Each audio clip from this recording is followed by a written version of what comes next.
What's up, everyone? My name is Rachel LaRen, and you're listening to the Texas Country Tour podcast.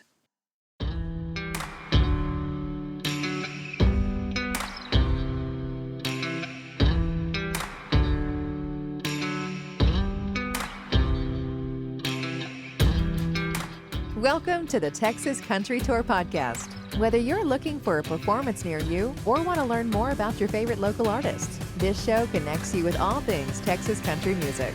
From deep in the heart of Texas, here's your host, Cameron Mitchell.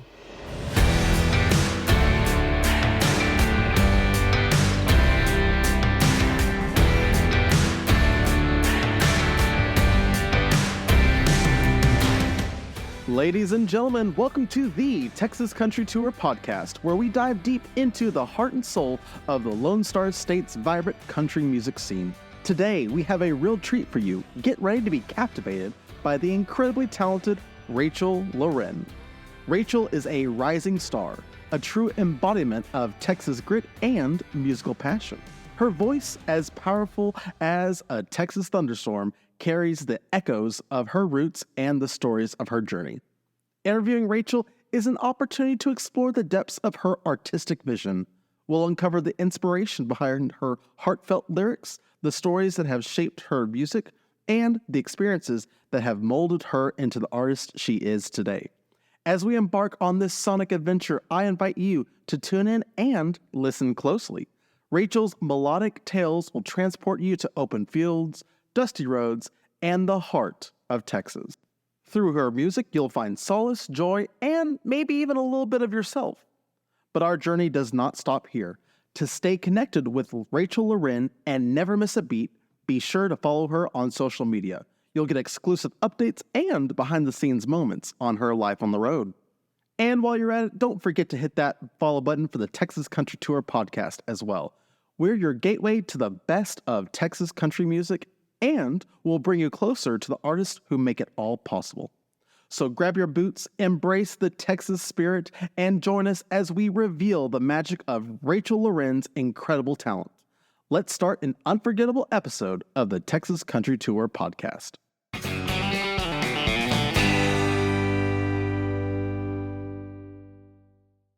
Rachel, welcome to the podcast. We are glad to have you here. Hi, thanks for having me. I'm so excited. So we want to learn all about you, all about Rachel LaRen. And the first question we have is, can you tell us about yourself? Yeah, a loaded question. So I'm from a little town in East Texas called Gun Barrel City. It's between Dallas and Tyler-ish. I grew up there, went to school there. Pretty normal childhood. No, I sang in choir. I sang in church choir. Definitely early age knew I wanted to do music, but I had no idea kind of how. So just a pretty normal childhood. I have a bunch of siblings. So, went to school. I played sports, did music when I could, through like school and church and stuff like that. But other than that, it was pretty normal. And then I went off to college at Texas State University, which is in San Marcos. Loved that college, had the time of my life. Highly recommend it to everybody. Best time ever. But that's kind of when I realized, okay, maybe I kind of want to do music, but didn't really know how. And so I actually took a job in Tulsa, Oklahoma right after college. That's really where I was like, oh no, I want to do music. This is not what I want to be doing. I'm, 21 with a 401k, which is great. It just wasn't for me. And so I grabbed a guitar, and my little sister actually had an old guitar and she never played it. So I remember I texted her one time and I was like, hey, can I come grab that guitar? And I drove over from Tulsa and I got the guitar and I went back to Oklahoma and I kind of taught myself how to play it. And then 9 months later, I moved to Nashville and I've been here ever since. So kind of like a very high level view, but that's pretty much it. Nice. I actually used to live in San Marcos for about 2.5 years. So I'm gonna have a follow-up question. I didn't go to Texas State. I graduated from Tarleton, and then I moved in with a girlfriend at the time and tried to figure that all out. And so my follow-up question is, what for San Marcos, Texas, where was your favorite place to eat? Oh, that's a good question. There's a lot of really good Mexican food there. I mean, in Texas in general, but then we're closer to the border, so it's like really good Mexican food. Right. There's this little breakfast taco place called Lolita's. It's like this little shop, and it's so good. But as far as like, this is so crazy. There's a place called Rail Yard, and they have like the best burgers. Up in Kyle? No, it's in San Marcos. Oh, okay. They're both so good. Man, honestly, Lolita's is probably really good. There's also a place called Herbert's Taco Shop that has really good food. The grist mill, which is in Green, it's not San Marcos. There's so many. Honestly, I could go on forever. The little breakfast taco shop is so good. Awesome. So we know that you're currently living in Nashville, Tennessee. So my next question is, can you please compare and contrast your experience between Gun Barrel City, Texas and Nashville, Tennessee? Mm. Yeah. So, I mean, they're drastically different. Gun Barrel is fairly small. It's growing like crazy. A lot of Dallas people are actually moving there because it's on a lake. It's pretty close to Dallas. The school system is fairly good. And so when I grew up there, it was really small. I mean, if you drive down Main Street, it still is super small, but when you drove down Main Street, I mean, there was like a Walmart, a Radio Shack, and like, it's Chili's. Like, that's it. Yeah. And now there's so much. And that's great with the people that live there. I'm pretty sad because when I go home, I want it to stay the same in this little tiny town and whatever. But so definitely the people are different, right? So like Nashville's a melting pot, which is amazing. There's so many people from different backgrounds, different states, countries, whatever. And so that's beautiful to get to watch and recognize and kind of open your surroundings to new views and ideas. I love that about Nashville. The food in Nashville, the music side of Nashville, obviously just in general being in a city, just the opportunities you have to meet different people and different sounds. And I think it just kind of rounds you out as a person more so. But I really miss the quiet of Gun Barrel and the peace. It is very slow paced life. You know everyone knows everyone. They're so supportive. All my friends and family live back there. Like everyone lives. I'm the only one that's moved away out of state. So every person lives back there. So my fiance's family lives there. So I mean that really is like home base. It'll always be home base. And if I had to really separate the two, it would be just fullness. Gun Barrel and the way of life in Texas truly is just slower. It's simpler. If you have a house on some land, with some tractors and your family comes over for Sunday, like that's what you want, that's what you crave. Versus Nashville, it's hustle and bustle, the coolest new restaurants, which is cool. But I mean, I definitely crave and miss and get homesick a lot from being back home. I understand that. Yeah. What do you enjoy doing in your free time when you're not making or performing music? That's such a good question. I love to travel.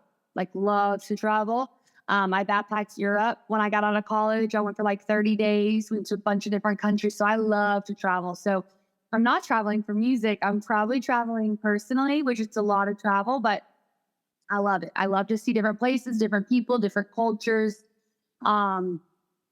Any opportunity that I have to see a new place, I want to. So I love nature. I love traveling. So ideally, that's what I get to do. Or honestly, I go back home and see my family. That's probably the two things.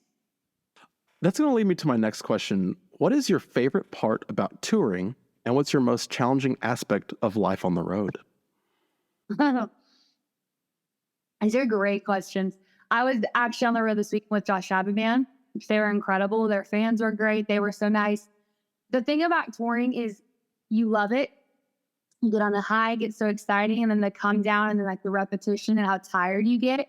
It's a lot. So the hardest challenge of touring is logistics and just being tired. Like that's what I would say. It's back to back. It's constant. You have to always be on.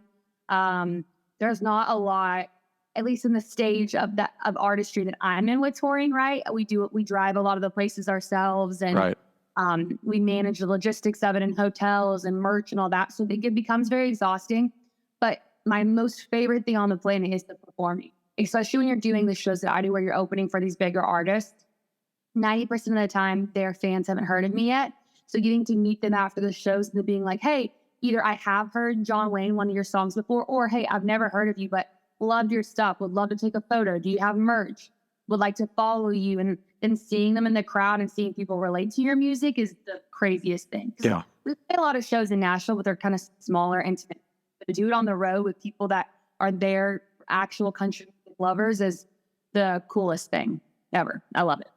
So you mentioned your song, John Wayne, and I wanted to ask, how has your song, John Wayne, impacted your life and your career so far? Because I remember 1 month ago when we first saw you in College Station, Texas for the Troubadour Festival, before you performed that song, you briefly mentioned how, it's impacted your life and how it's kickstarted so much. So I'm just curious if you could divulge into that. How has John Wayne impacted your life so far?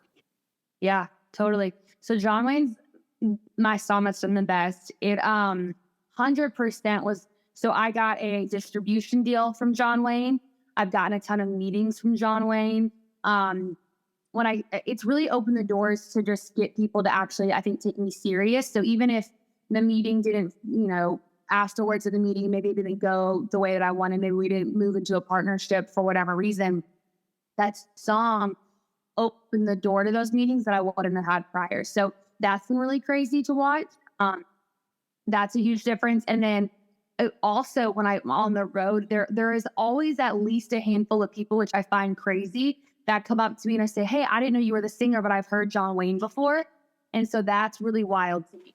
Wow. But that's, I think, between TikTok and just the way that music circulates and works nowadays, especially in the Texas country scene, it's really helped. It's opened a lot of doors for me. So I think that's exactly how I got on the Cat Hasty tour.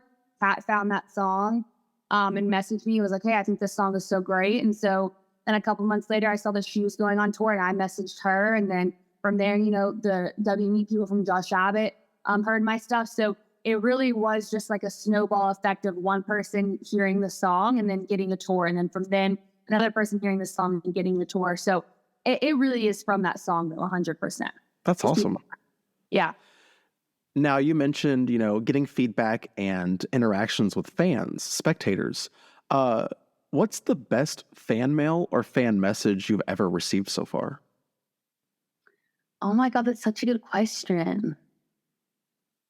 Okay, so there's two kind of. So there are these two little girls.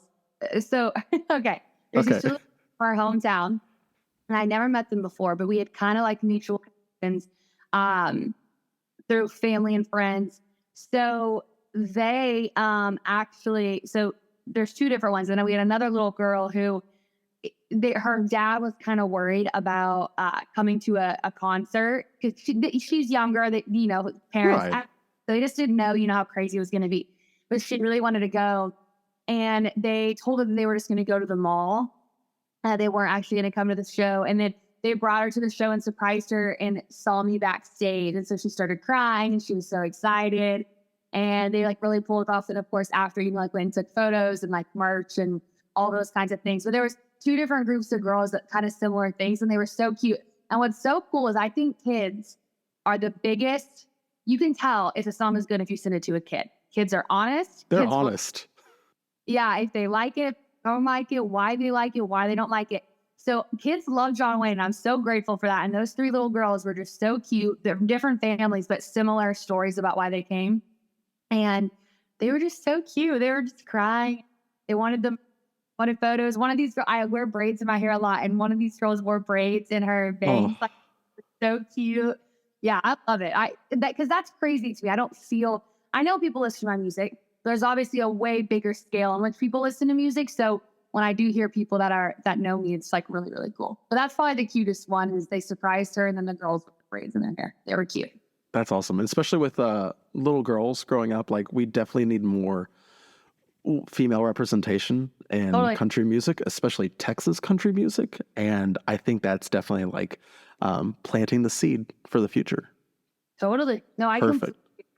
Like there's so many amazing women out there that are talented. I think that what gets hard is that it's just men will listen to women. You just have to put it in front of them. So that whole thing behind, well, men listen to men and women listen to women, that's not true. Everyone loves Casey Musgraves. Everyone loves Miranda Lambert. Everyone loves Carrie Underwood, but it's because they were put in front of them, So I think that stuff like this is great. And if more women just have the chance and have that championship behind them, like a lot of men do, and get that push to kind of radio or podcast or whatever it is, then people will like it. People love Absolutely. what's in front of them. So, yeah. Absolutely.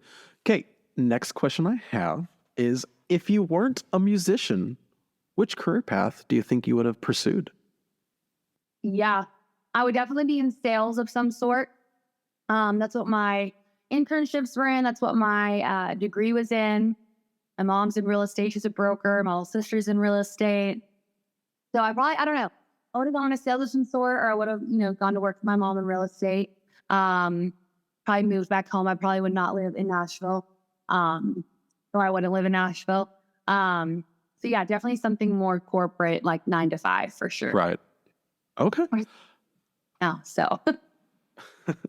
Okay. Next question I have is, what's the best piece of advice you've ever received regarding your music career?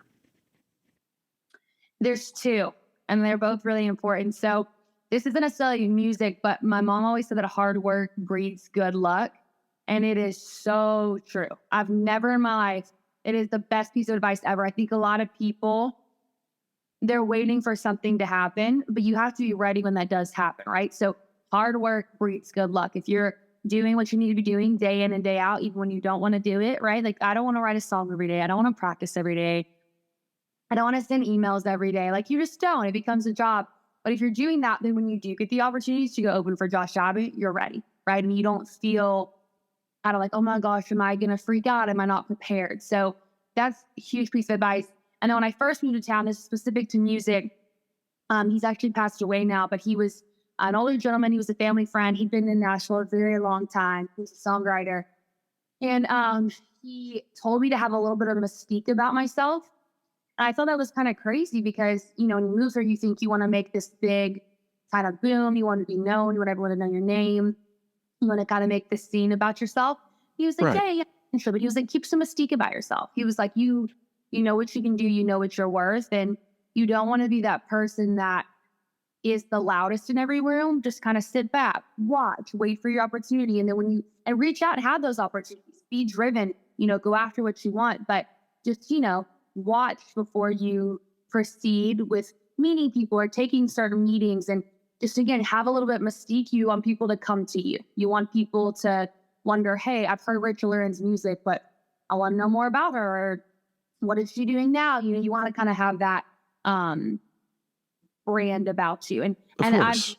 the longer I've been in music, understood why that's so important, especially out on the road with bigger artists. You're grateful to be there and you want them to know that, but you also want to kind of, know your place and know what you bring to the table. And so I truly understand what he meant by that now. What are your future goals and aspirations as a country artist? That's such a good question. So I have obviously short-term goals and I have, long-term goals. I would love to, we've seen it with, like Parker McCollum, Cody Johnson. We could even throw Haley Witters in there. I would love to bridge that Texas country scene with mainstream Nashville. So I would love to hear my music on the radio, but mainstream radio, and kind of bridge that sound, right? And bring more of that Texas sound to mainstream. People want it. I mean, if you look at, again, people like what they're told to like. So if you put it on the radio, 99% of the time, people will Right. some form of a group of people will like it. Expose them to it. Totally. It's all about exposure. And so that's a huge goal of mine. I would love to be in the mainstream artist route. I am Texas country to a T. I really am. But I would love for it to become just country music, right? It's sad to me a little bit how sectioned off we are. And that's not a fault at anyone. It's just how Nashville operates. And I see it slowly forming together with artists like Cody Johnson, Parker McCollum, all of them. But I would love to see it happen more because there hasn't really been a female to do that from the Texas country space to cross over. And so I would love to do that. A short-term goal is continue to build out my team. So I have a very small team around me, but I would love to get more into the Nashville-based team so that we do have the opportunity to amplify that. So if you see like Flatland, they're on the road with Luke Combs, but they're still Texas country, right? But Luke Combs is that mainstream guy. But the exposure that then Texas country is getting because they have access to his fans is huge. And so being able to build a team around that sees that same vision as me would be huge. That's fantastic. My last question I have for this section of the interview, and I ask this from everyone, whether it's a audio interview or a print interview. This is very important to me. What are you hoping to add to the country music genre? Great question. I think that I want to add a unique perspective that hasn't been told before. And you'll hear a lot of artists say that, but it's because it's true. The reason why I wanted to start, when I created my EP, I literally created it because I thought it was something that wasn't out there and it was something that I wanted to listen to. I thought that there was a sound that was missing in country music and there was a way in which we were creating lyrics that was missing in country music that I wanted to listen to. And so I knew that I naturally kind of had more of like an ethereal, whimsical tone. And I love that. And I have artists that I love like Casey Musgraves and Chris Stapleton and all of them, but I hadn't really seen someone in the Texas scene do it at like a country music level with the etherealness. And so it's really important to me that grows to see exposure, but that lyrically I stay very raw and very authentic and very storytelling and very for a purpose. I don't want every song I sing to be a love song. I don't want every song I sing to be, an anthem to something I believe in. I don't want every song I sing to be a story. I want it to be well-rounded and I want it to be new thoughts and relatable to people, real people, right? Like real people from my hometown that go through real experiences. And I want them to be able to listen to album over album and relate to each song in a different way for years to come. And I want to grow with my music. So I hope that answers your question, but I think the key points are, and the way that it sounds, it's really important to me that I continue to bring that ethereal Texas kind of whimsical sound to mainstream country. And then lyrically really tell authentic stories in a unique way that hasn't been told before that relate to me and the people that I love back home. For the record, it does answer my question. And I definitely hear that sound in the work you have already. And it's a great start and it is unique. And that's what hooks the listener and keeps them listening. And just keep it up, girl. Keep it up. All right. Thank you very much, Rachel. We're going to take a quick break and return with a deep dive into one of her songs.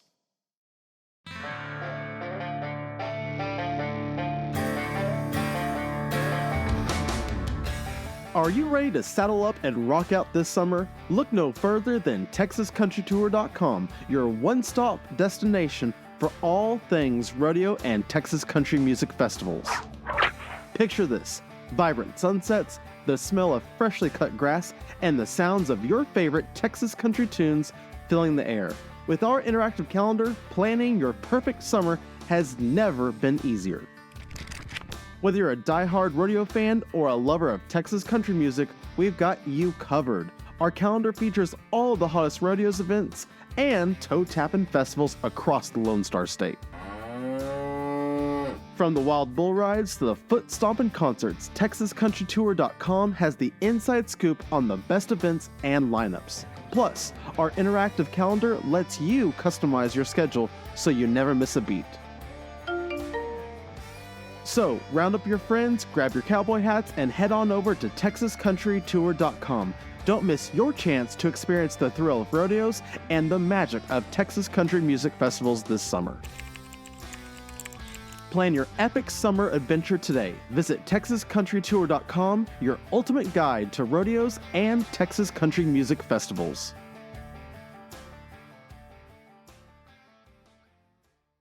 Like what you hear so far? Make sure you never miss a show by clicking the subscribe button. This podcast is made possible by listeners like you. Thank you for your support. Now back to the show. Welcome back. Before the break, we've learned about Rachel LaRen's background and music career so far. Now I'd like to take a deep dive into one of her most meaningful songs. Rachel, which song are we going to discuss today? Yeah. So one of my favorite songs that I wrote is a song called Darlin'. And a couple reasons why it's my favorite song, but one of the main ones being is that it was the song that kind of started this whole trajectory of music. So I actually, a lot of people don't know this, I had a whole EP recorded. It's not the one that's out today. It was very different. It was me.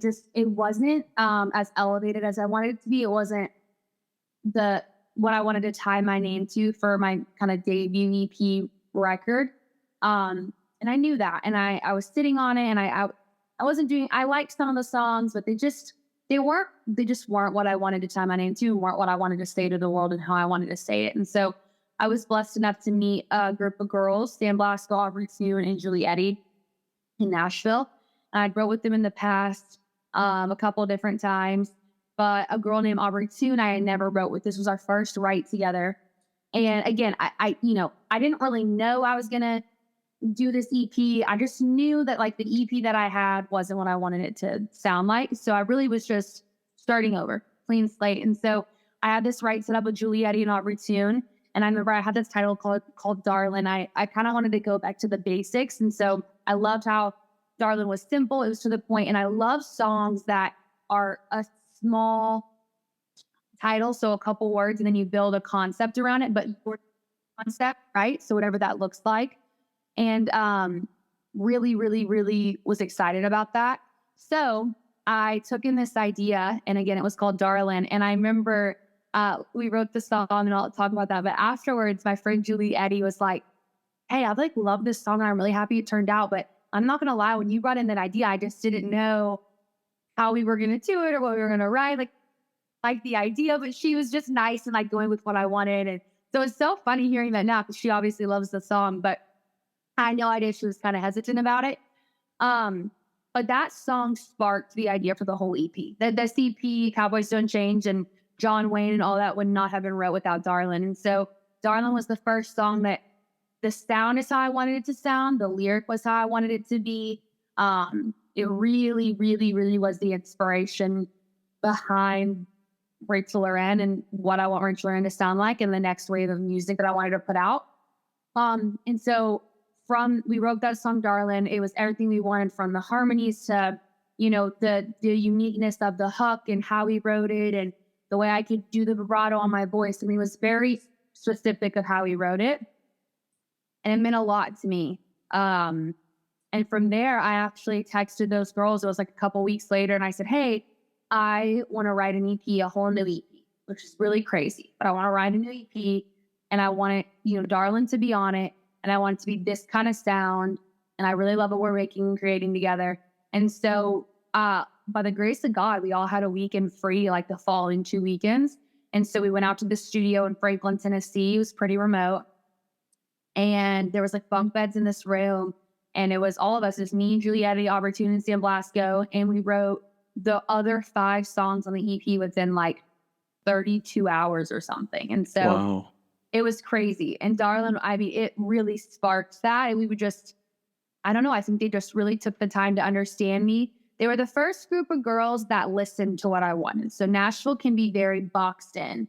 Nashville can be very, I had pitched that idea to other people, mind you, but they don't get it, right? It's not hooked. It doesn't have, it's not, the typical like crazy, crazy, crazy story, super clever hook that was twisted and it was turned. And I love those songs as well, but it just wasn't what I was going for. And my melodies are also, they're different. They're not going to be your typical like 1-4-5 whenever it comes to playing the guitar. And so they were the first group of girls that I really felt were willing to chase what I had envisioned for me. And so that song was very special because I could stand by what that whole EP wouldn't have happened without it. Wow. So you told us basically the songwriting process for the song and how it's catalyzed the EP that's out now. What's the actual story behind the song and the lyrics? Yeah, so I don't write many love songs, believe it or not. If I do, I do, but they're just because John Wayne's a love song. But I shouldn't say that. When I write the love songs, they're usually more methodical than they are personal. And Darling actually was pretty personal. So I obviously being from the country, that's the word is thrown around a lot, like even for women, like, oh darling, like you're Right. welcome, darling, or honey or sweetheart, like at restaurants, whatever it is. Um, but I recently got engaged in October, and this was like right before that. And my fiance had given up a lot for me and moved here for me, quit his job for me to move here to music for me. So ton of sacrifice. I'd never sung for him before. And so that's kind of where the darling came from, that idea and that title. And so when we sat down to write it, he definitely was the inspiration behind it, which is amazing now because we are engaged and getting married and all that. And he sacrificed a ton for me, truly, to come here and do this. So it was definitely one more of my personal songs. And again, I think in Nashville, we write so much that not every song is super personal. You want it to be, right? And you take inspiration from different things in your life based on an idea. But Darling really did come from a personal relationship in my Right. life in multiple different ways. And so that was really cool. For the record, what is your fiance's first name? Brandon. Brandon, you're a keeper. Keep it up. Yeah. Great. Um, can you describe the emotions or feelings that you experience while performing this song? Yeah. When we perform this song, we do it super acoustic, which is really cool. So if if we have a band, sometimes I'll tell them to chill out. Sometimes I'll have them come. But Darlin and John Wayne, I see people singing, which is the craziest part to me. Um, yeah, Darlin's crazy. I actually, if I'm singing and there's people there that I know, people will request Darlin over John Wayne. And so Wow. I think Darlin is the point in the set where we do a lot of like of upbeat songs before Darlin. And so when we get to Darlin, it's kind of the first song that people sit back and watch and listen. And that's really cool because not a lot of songs have that power, especially if you're playing at a bar with people want to two step and they want to dance and they want to have fun. So the fact that a song has the ability to make people stop and watch and listen is really cool. And that's my favorite thing about a lot of times slow songs, I close my eyes because I like to focus. But I've tried recently on Darlin to open my eyes and look at people and get their reactions. And Darlin, 99% of the time, people are staring back at you listening. So that's been really, really cool. They're absolutely engaged. So with your fans and your listeners, especially when it comes to live performances, if they're engaged like that, my next question is: have you ever received any remarkable feedback or personal stories from fans? When they listen to your song or about your song. Yeah, Darlin. That's why I chose this song today because Darlin's so crazy. People have used it as their walk down songs in weddings. I've been asked Wow. weddings. I actually just sang it at one of my really good friends' weddings. Zach and Lexi Dillon. They just got married, and that was the honor of my life. The amount of times I have been tagged in TikToks and Instagram reels or been sent videos of people using Darlin to walk down to, which is crazy to me. I had this one girl reach out to me. She's getting married. She just got married in May in Denver, and they wanted me to come out and just didn't work logistically, but to sing Darlin at their wedding. So it is crazy, like the impact that it's had, and when I wrote it again, like I wrote it for me. Like I didn't think about it being a Right. wedding, think about it, people relating to it. I really wrote this EP for me and how I wanted to say it. So it's been amazing that people related to it so much. So that's been my favorite thing is people actually using it at their wedding because that's a big deal when you choose your walk down song to your wedding. So Of if course. I loved it that much to use it, I am forever honored. Absolutely. That's amazing. And because that's such an intimate moment, having other people, say, look, for my moment, I want your song. And dang, that's got to feel powerful. Totally. Yeah. Totally. Amazing. So for this specific song, are there any musical elements or techniques that you enjoy performing, and what makes them stand out for you? Yeah. This song, I get to really use my vibrato, my voice a lot. And for like those who don't know what that is, it's just the shaky part that some people have in their voice. I love that. Some people don't. But I think vibratos are really cool. And I don't get to use it all the time. And I love that I get to use the break in my voice. So when you talk about techniques, I love the way that we wrote Darling. It's very much in my pocket, very much in my key. And then when we go up into the chorus and then kind of trickle back down into the hook of it, the way there's a line there that says, never leaves me worrying. And the way that I get to sing that is very fun and playful. And it's whenever, like as a singer, when you sing a lot of songs, you want to do things that you feel good about and you want to do things that feel fun. And the way that we wrote that melody is really fun for me. And I get to do cool breaks on my voice and on the Darlin, hold it out and show my vibrato. And so that's really cool. And we definitely in the live performances slow it down. So I get to do more of that. So yeah, that's more the technique-y side of it, but I love getting to do that. So you mentioned that, sometimes you'll slow it down for the live performances. My next question is, how has that song evolved or changed since you first started performing it? And what influenced those changes? I think whenever you sing a song a lot, you accidentally change it. I've learned that. You don't mean to. I've done the same thing with John Wayne. You just accidentally change it. Probably the tempo of it. I'd probably have to say whenever we first wrote it, it was a lot slower. And then the studio, we sped it up a little bit just for commercial purposes. And then I think whenever we sing it now, we probably slowed it down a little bit. It hasn't changed a ton by any means, but I think just when you sing a song a lot, the muscles in your voice just become more used to it. It's just repetition. So I probably do a little bit more kind of random stuff sometimes. Maybe I hold out a note longer. Maybe I don't. Maybe I'm feeling in the mood. That does happen. My guitars, people are great. They just like follow me and let me do whatever I want. They're That's amazing. art. Yeah. I just Yeah. kind of depends how I'm feeling. I do stuff like that, but as far as changing the song, not so much. But I do kind of, it depends how I'm feeling. If I repeat, maybe at the end of the song, like I'll go up and I do another line. It just kind of depends. So I have my last question here. And we've learned the origin of the song. We learned the story behind the song. We learned in this interview about how it became a concept and how it ended in the songwriting process, how it became a catalyst for the EP that's out now. My last question is, if you had to choose one word or phrase to describe the essence of this song, what would it be and why? That's such a great question. One word.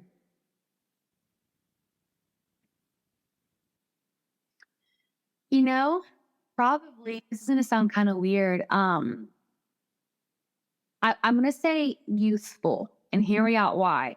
I think what's a love song, they would say like, oh, like love or romantic or whatever.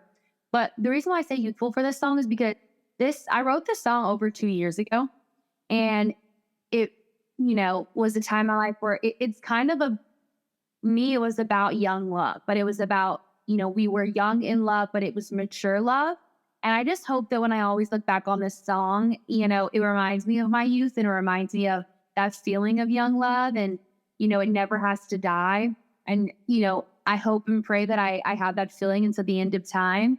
But there is nothing like young love. And that song kind of encompasses that. And the song is about her feeling love for the first time by someone and, recognizing what love can be and appreciating it and not taking it for granted. And that typically happens in your youth, right? And so that's why I say youthful. I know it's kind of an odd perspective and take on it, but just saying like love or peace or something doesn't make sense because the headspace in which I wrote it in, and then when you listen to the lyrics of the song and the place that girl in the song was, it is a very place of youthful love, which is 2 words, but that's fine.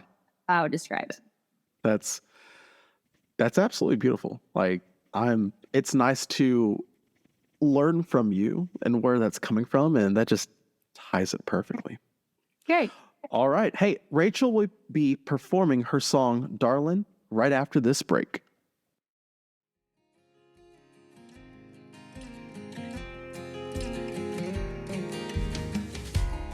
Hey there, Texas country music fans. Are you loving the artist stories you hear on the Texas Country Tour podcast? Well, we've got something extra special for you. Introducing TexasCountryTour.com/stories, your go-to destination for captivating print interviews with your favorite artists. If you like hearing the artist stories, then be sure to read them. Immerse yourself in the words, insights, and personal journeys of the talented musicians who make Texas country music come alive. At TexasCountryTour.com/stories, you'll find an exclusive collection of in-depth print interviews that dive deeper into the minds and hearts of these extraordinary artists.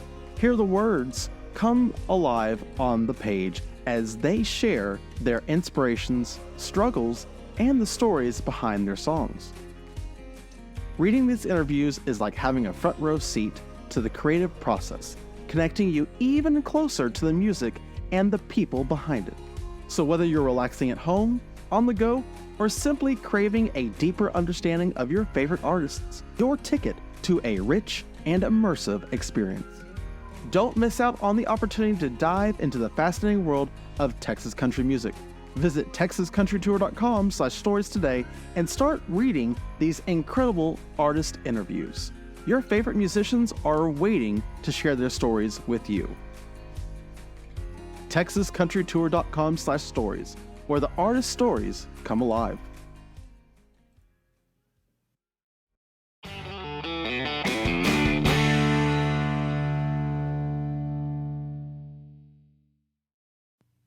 Ladies and gentlemen, Rachel LaRen.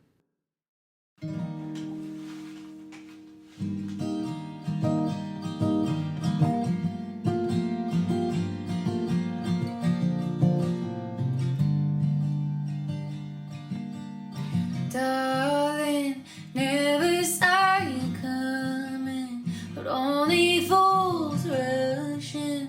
But here I am. Nothing makes me move like you do, makes me feel just like new. Finally understand what it means to be loved.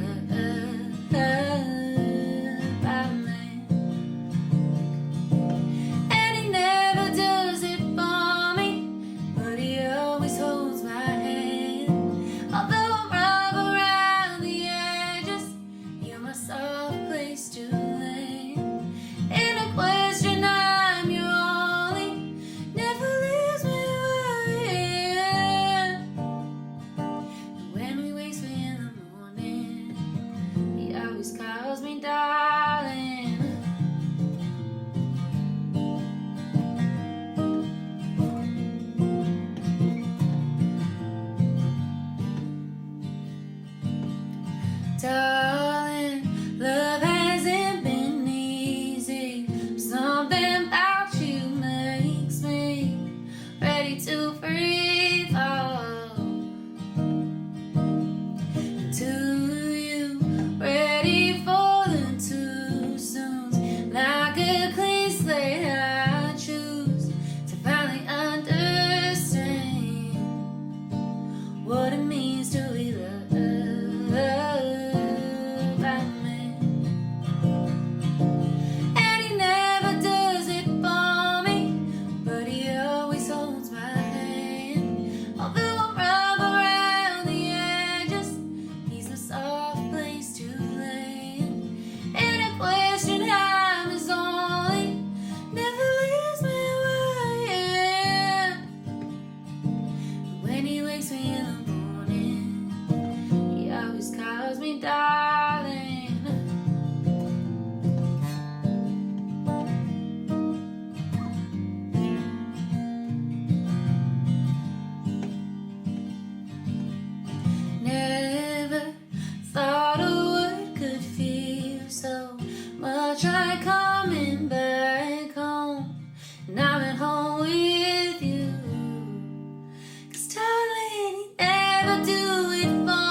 Soft place to land. In a question, I'm your only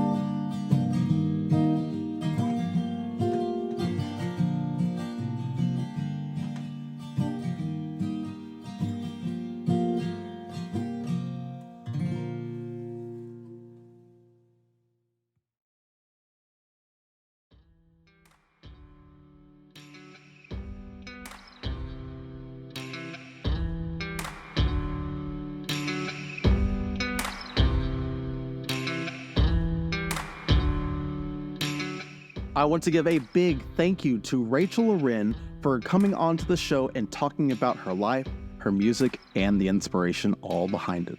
If you enjoyed this episode and you'd like to help support the podcast, please share it with others, post about it on social media, or leave a rating and review. To catch all the latest from us, you can follow us on Instagram at Texas Country Tour and on Twitter at TX Country Tour. Reach out and let us know what you think about the podcast. Feel free to ask us questions about the show. Our goal is to connect you to the greatest music genre in the Lone Star State. So, where is Texas country music taking you this weekend? I'll see y'all next time.